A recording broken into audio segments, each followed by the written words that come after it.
What up? What up? What up? What's up, everybody? Welcome back to another edition of the Bad Podcast. And we are live again inside the Eager to Run group. If you're listening or if you're watching on YouTube, you're like, what is this Eager to Run group? This Eager to Run group is a free run group. When I say free, FREE, free run group, you can join that we actually do live podcast recordings. You could catch one of the podcast episodes live. This is the only place that you can catch it live right here in the Eager to Run free run group. So make sure you join so you can catch the Bad Podcast live. So, Brad, this is a special episode, not because we're live. No. Not because we're wearing this fresh bad gear right now. Mean, as fresh as it is, this isn't why, but this is a super special episode because we have a special guest. Not going to disclose that, B, but I'm going to give you the opportunity to drop your quote. Yes, sir. So we're going to talk about being the 1% today and what it means to prep, rep, repeat. Quote is, a bird sitting on a tree is never afraid of the branch breaking because it trusts in not its branch, but its wings. I like it. Let's get it, y'all. Hey, good job, guys. Good job. Mental battles. Mental battles.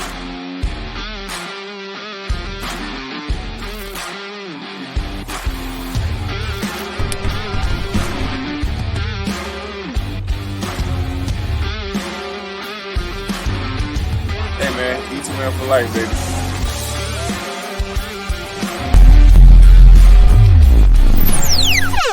What it look like, what it be like, what it do. Right back in here, another episode of the Bad Podcast. Brad and Dawain coming to you live from the Eager to Run Club, as well as your favorite podcast catcher on YouTube. We're all over the place, and we appreciate you guys joining us. So, B, man, let's get into the today.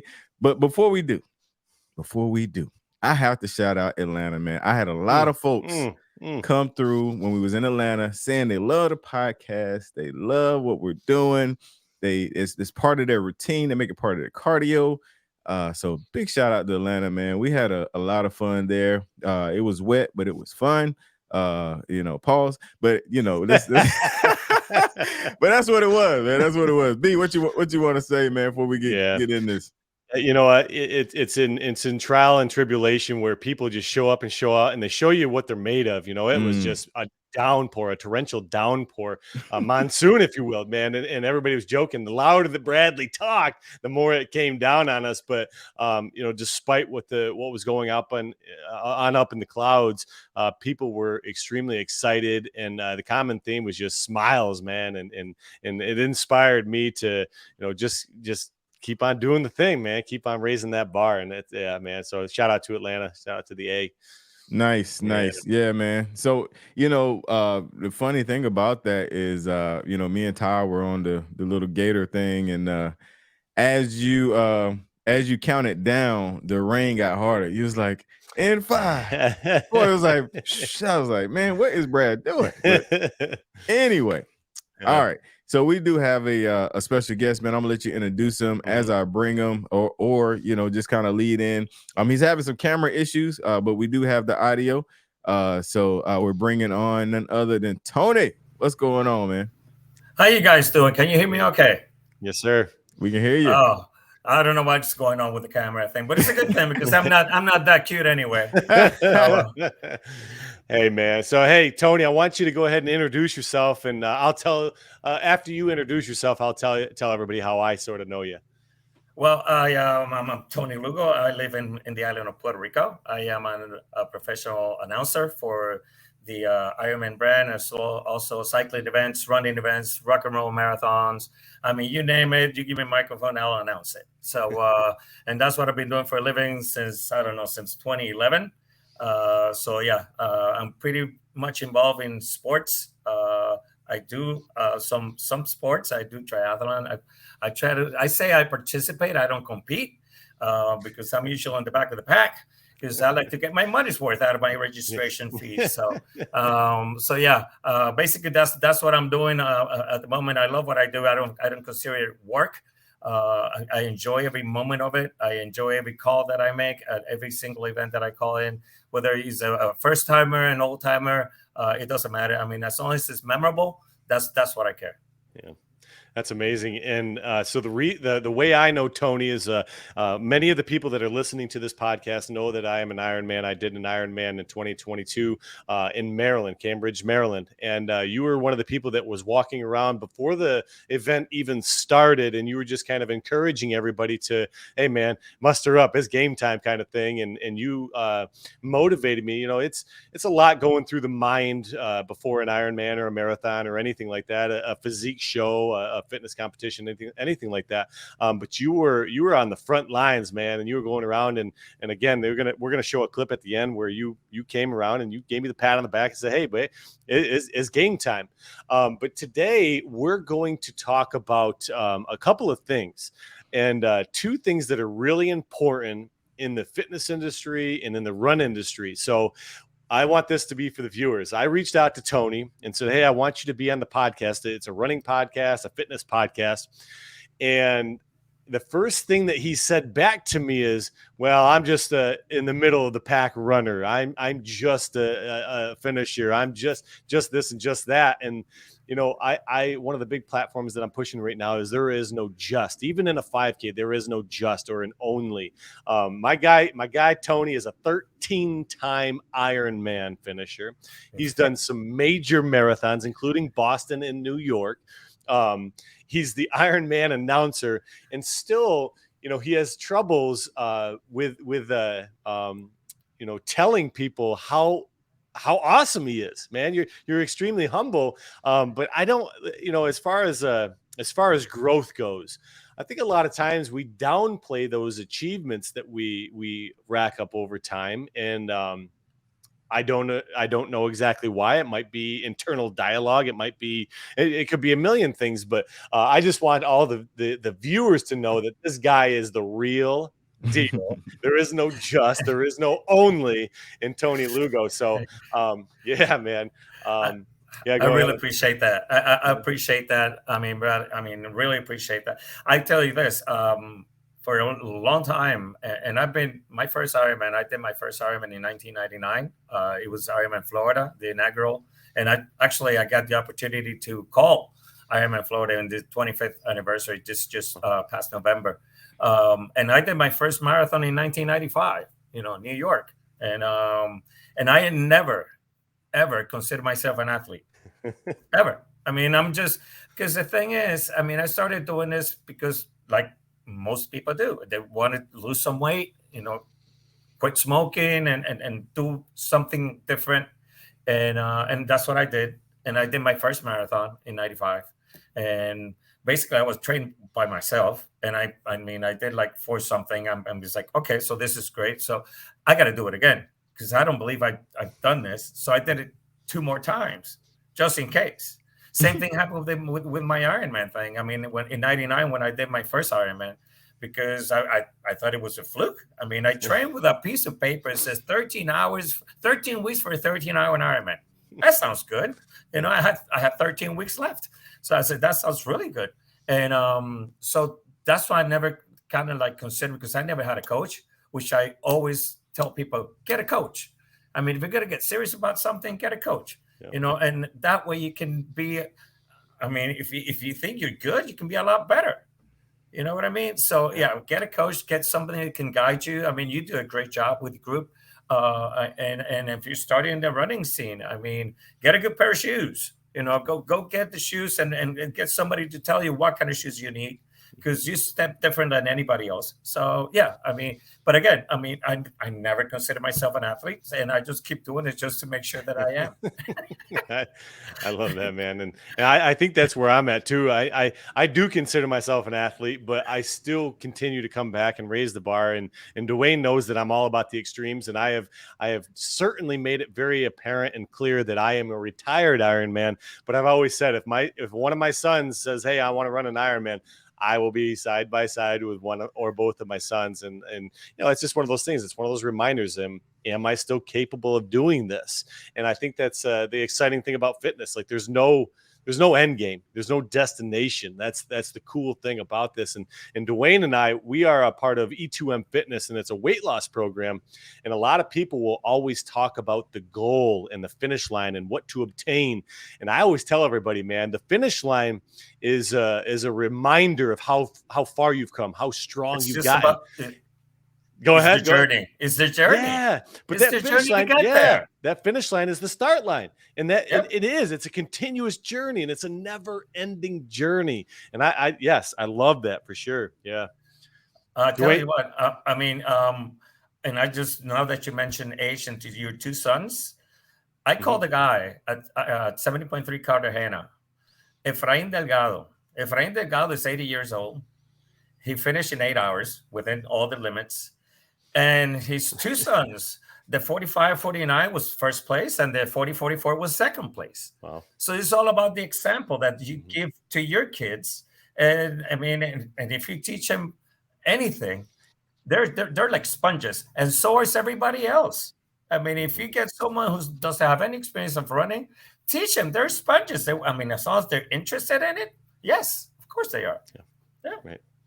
So true. So Brad, I don't know why you like saying if your boys run. I mean, they're half you, half Adrian. Like they're going to be running, jumping over volcanoes and all of the things, man. Like they're not even going to be. That's not even going to be a choice. Like just to put that out there. Hey, so Tony, man, one thing that because I'm not a runner. Y'all say y'all not athletes. I'm an athlete. I'm not a runner. I have no desire to be one. But what I do love is kind of the mindset of continuing to push, continuing to do things. Because even you know, like you mentioned, you're announcing, you're doing these different things. What's that thing that pushed you to just, because you could easily be like, I mean, because Puerto Rico, I'm sure the weather's amazing. Like you easily can be like, I'm chilling, I'm not doing nothing, I'm not challenging myself. What's the thing that motivates you and keeps you, just striving to keep doing things? The thing is, Dawain, I mean, it's a lifestyle. I get up in the morning, I brush my teeth, I get on my bike. I do a lot of indoor training, and that's because, I mean, I got hit a couple times by cars, and I have an 8-year-old, and I'm 58, but I have an 8-year-old, and I think about that 8-year-old all the time. So if I can do the same amount of training indoors, so I will do that. But it is a lifestyle, and I mean, I don't think about getting on a bike and training is just what I do. And that's what motivates me every day. And if I don't want to get on that bike because my behind hurts, I'll go running. If not, I don't do a lot of swimming, but I do a lot of surfing.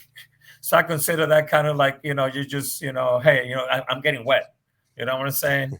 So it's like, yeah. So the swimming part, I don't like the pools. I don't like to go to the swimming pool that much. But yeah, I go out and just mix it up. I mean, if once you make it a lifestyle situation, you're going to need it just like breathing, just like eating. It's just part of your life. That's how I get motivated. Yeah, no, that's so true, man. Because even with bad habits, Brad, I don't think I ever told you this, but like I had an uncle that used to drink a lot, and so it got really bad that the doctor said if he stopped drinking, his kidneys would mess up because it got that bad. So if you set a habit of a healthy lifestyle, like Tony just said, man, you will miss it if you don't. You wake up and you look forward to it. So yeah, I'm with you, Tony, and I'm glad you explained that, because people ask me all the time, like, how you get up 3 a.m. and go to the gym. Like going to the gym to me is just like brushing your teeth. It's just like washing. Like it's part of me. Like this is what I do. So definitely appreciate you chiming in on that. Go ahead, B. Yeah, I have a sad story. So Tony, this past weekend, we had a 5K down in Atlanta, and we do a meetup throughout the country. at some of our major cities with E2M. And so we had a meetup in Atlanta, and my wife and I had no intention on driving all the way home. And it was about a 14-hour drive. We didn't leave until about 1 o'clock. So you can do the math. And we had no intentions to drive all the way home. But we decided about halfway that, hey, we're just going to get home, get the boys in their own beds, get to sleep in our own bed. But along the way, I don't drink energy drinks.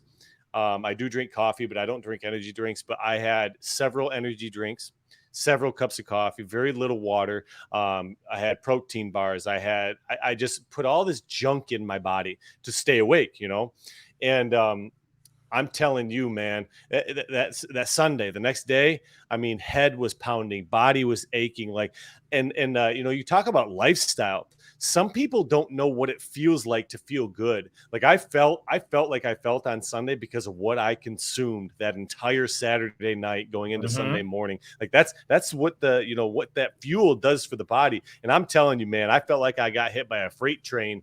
And it's because what I was putting in my body. And some people just don't understand what it feels like to get over that hump. Like I was dying to get back into the gym on Monday. I was dying to drink water. I was dying to get some broccoli in my belly. Like I was craving those things because I understand like how good you can feel if you get over those humps. And I know we're talking about running, but it's sort of like the, running parallel with nutrition and fitness and all the things. And, yeah, I just wanted to share that because I think a lot of times when we talk about lifestyle, some people just don't understand, like, you're talking about brushing your teeth. They don't understand, like, well, it's easy for them, man. You just, what does it take? 33 days, 20, what is it? How many days for a habit? I don't know. Yeah, it is. They say that in 6 weeks you can create a habit or you can drop a bad habit. But the thing is, again, it's like you must say, again, if you put all this caffeine, all the protein bars, it's all about balance. Dude, you got to balance, you know what I mean? And you can work out, but you cannot work out 3-4 times a day. And when if you sign up for an event, 5K, 10K, Ironman, 21K, 42K, whatever it is, and you start training, and hey, you know what? I'm guilty of it. I like to have a beer in too. I like to have a glass of wine, but I'm not going to cut myself off of anything because I have this major goal. Hey, listen, it's got to be part of your life. So, I mean, if you're training for 2K and you want to have a beer, have a beer. Have a balance in your life. You know what unless you can't control your alcohol. But then again, you got to have balance. It's all about balance. It took me 58 years to get my apps, like all squared away. 58 years, before you can see them. Now it's like, it's like, hey, get a shot. I can draw them. You know what I'm saying? But it's because I found my balance in my nutrition, in my exercising. I don't overdo it. I do long runs, but I'm 58. I got 4 screws in my back. Okay. I'm not going to do 16 milers every 2 weeks because it takes me 2 weeks to recover. Everybody has to adjust to their reality, but you got to have a balance in everything, in life, in exercise, in work, family. You got to have a balance in order to keep it balanced, if you will. Yeah. Hey, you have several screws in your back. You've been ran over by cars. You've done some Ironmans. You've done some big marathons. Talk about what you had to overcome mentally and physically to overcome those things. That's pretty intense stuff. When I had surgery back in 2018, and then by 2005, I had 10 Ironmans, and I did good, whatever. And then I stopped. And then I went back into it, and because I went to a place that I didn't have to go, and it took me a few years to get out. And then I went back, I put a goal in it, and then my back, started messing up because I started training. And so I ended up with 4 screws in my back, and I had to sign up already for Panama City, Ironman Panama City. I couldn't do it, so I deferred. And it was a goal that I wanted to do, see if I could do it again after my screws on my back. And all you got to do is don't look at the big picture. Just look at whatever you have to do that day, if it's an hour or an hour and 45 minutes. But if you say, I got to do this 16-week program, that I got to do so many miles a week. No, you can't eat a cow. You can eat a steak. You can't I eat like a cow. that. Yeah. Hey, write that one down. We need to write that down. That's a T-shirt, man. You got it. There you go. You got to micronize it. You got to make it small, because that's what you can digest mentally. But yeah, I mean, it's just keeping focus on it, and just do the small part, and then the big part will end up getting done. That's what I think. Can't eat a cow. Can't eat a cow. That's the new title for this episode. And by the way, big shout out to all the ATL people down there. I mean, I love the Atlanta and all the big Atlanta Tri Club. They just had a good showing at the Ironman 70.3 Panama City. I mean, Haines City, and they got fourth in the relay. So yeah, ATL Tri Club doing it up. Hey, let's go. Nice. Hey, Tony, real quick, are you going to be in Ohio? There's an Ironman in Ohio in March-ish, April. Yeah, my schedule for Ironman is going to start in April with Texas. I do 70.3 Galveston, and then I'll be at the Ironman North American Championship in Texas. The big one is going to be the first of the year. Then I'll do. I think I'm going to be in Wisconsin 70.3, Wisconsin full, Western Massachusetts, and I'll be in Arizona for the Rock and Roll now in January. So if you are heading to Rock and Roll Arizona, I'll be there. Yeah, I'll be announcing Rock and Roll with that. Yeah. I'll have to hook up with you off camera and get your schedule, because I'd love to come to one of these events and reintroduce myself. Come to Puerto Rico, 70.3. Hey, you don't have to tell me twice to come to Puerto Rico. Dawain, when we going? We're going. The next bad episode from Puerto Rico. Yeah, let's do it in the tropics here, man. March 17th, come to Puerto Rico. Oh man, that sounds great. Listen, let's check the calendar. I'm done. Hey man, I'm from Buffalo, New York. We got a foot of snow on the ground. It's 22 degrees. I would go right now. I would go yesterday. That sounds lovely. You don't have to be nice, Tony. You don't have to be nice. That sounds horrible. Love it. All right. So B, you got anything before we get into this last segment, man? This has been fun. Oh man. Yeah, I'm looking forward to what he has to say. So, yeah. All right, let's get it. So, Tony, this is the part I warned you about before we went live. This is the do you know or did you know moment. Hope you had time to think about it. If you didn't, I have a short video that I'm going to play that kind of lead into it. It's really short, though. So, if you got to think quick. So, here we go. We're going to play the video. Do you know? All right, the video's over, Tony. I hope you got something ready. So, do you know or did you know fact about Mr. Tony? Oh man, did you know anything about me? How did I get paid for my first gig on the microphone? Yes. How did you get paid? I got paid with beer. Hey, that's a win, man. Wait a minute. What kind? I'm just kidding. I mean, the guys will say, hey, why don't you do the same thing? We got a race going on. This is 21 years ago. And I say, sure. I say, I'm going to put a case of beer there for you. I say, for a case of beer, I thought for the whole weekend. There you go. That was my first, that's how I got paid for my first gig. That is awesome. I love that, man. I love that. I have some buddies of mine that speak, man, and they've gone places and got puppies and all kind of stuff like so. So that makes sense to me. That makes sense to me. Good deal. All right, man. Well, listen, we appreciate you, Tony, for taking time out of your busy schedule, breaking away from the wonderful weather out there in Puerto Rico. And man, big shout out to those that are watching live, man. We see y'all. We appreciate the love. And the Eager to Run, the free run club that's on Facebook. It's absolutely free. Join the free Eager to Run club. We have a lot of things in store for you guys, especially for 2024. If you know a runner, if you're thinking about running, Tony, you should join today. Tony, I don't know if you got a Facebook. You need to join the Eager to Run club. Come on in and do it today, right now. I love it. Bring a friend. All right. So, man, until next time, man, we appreciate y'all. Thank y'all so much for listening to the podcast. We do have a quick video before our outro. Just speaking of Tony, man, and speaking of Brad and Iron Man and all that, you know, Brad did his Iron Man and Tony actually spoke on the video as well as has a little cameo. So we're gonna play that right here, and then we're gonna hit our outro. Here we go. If my computer cooperates, you know how that go. Hey, technology, man. You know how that go. It's acting funny. Give me 1 second though. But is it gonna do it now? Barmore. There we go. You are an Iron Man.